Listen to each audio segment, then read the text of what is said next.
traveled to Konark, Odisha, where stands one of the India's most remarkable creations, the Konark Sun Temple, built around 1250 CE by King Narasimha Deva of the Eastern Ganga dynasty. It's the finest expression of Kalinga architecture.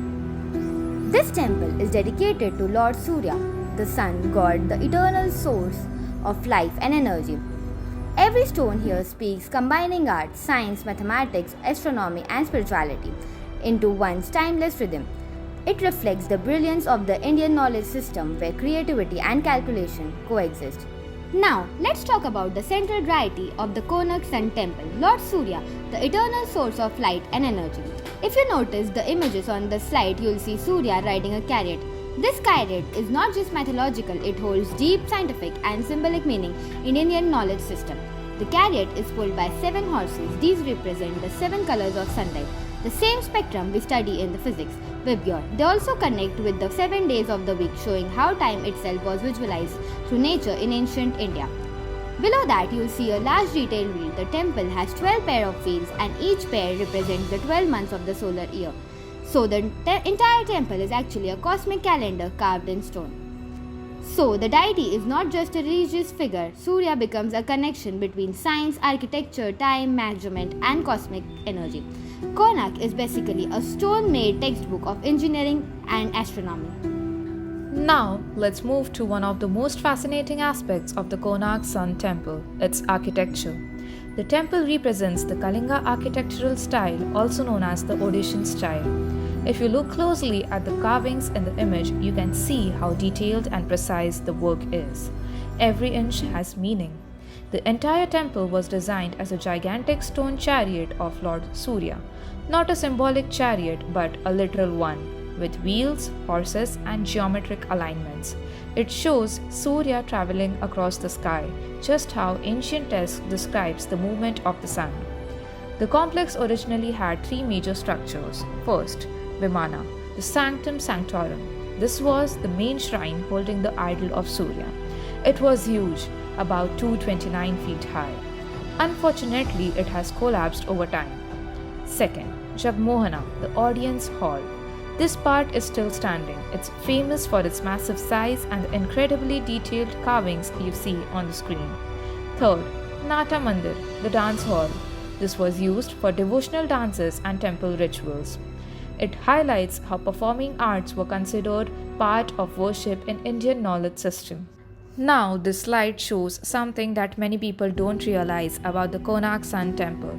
It's not only an artistic monument but also a scientific and engineering marvel.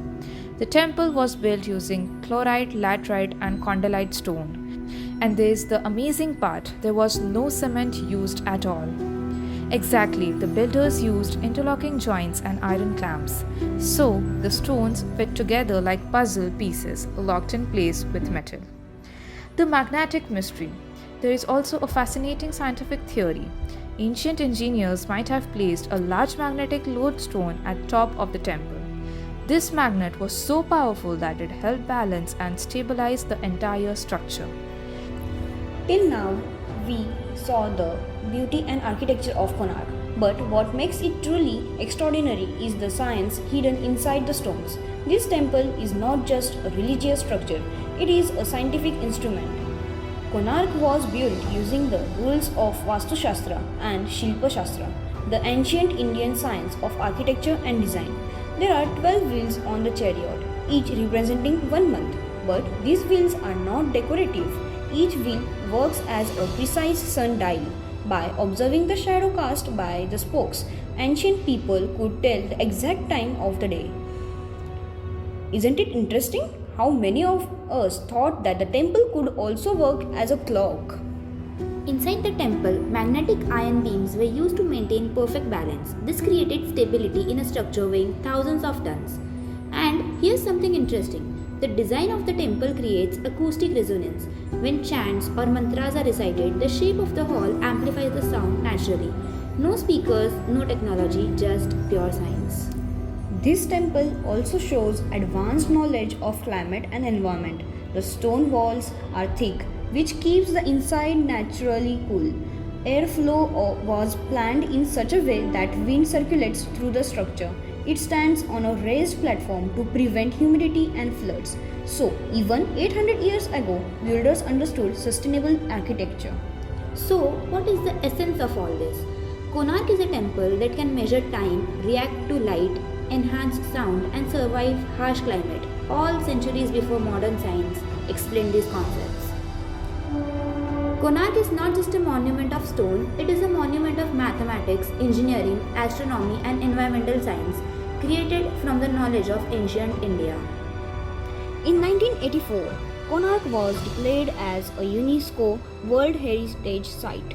This wasn't just for its architecture, but for what it represents, the unity of knowledge system, art, astronomy, spirituality, and engineering all in one place. From an Indian knowledge system perspective, Konark teaches us something profound, that knowledge must be preserved, adapted, and renewed just as the temple was.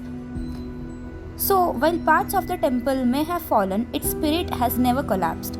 India's science has always looked upward, not just to measure the stars but to seek meaning in them. Konark stands as a radiant reminder that in India, knowledge was never just studied, it was lived, carved, and aligned with the universe itself. Even today, as the sun rises over its ancient stones, it continues to echo the brilliance of civilization that turned science into art and art into timeless wisdom.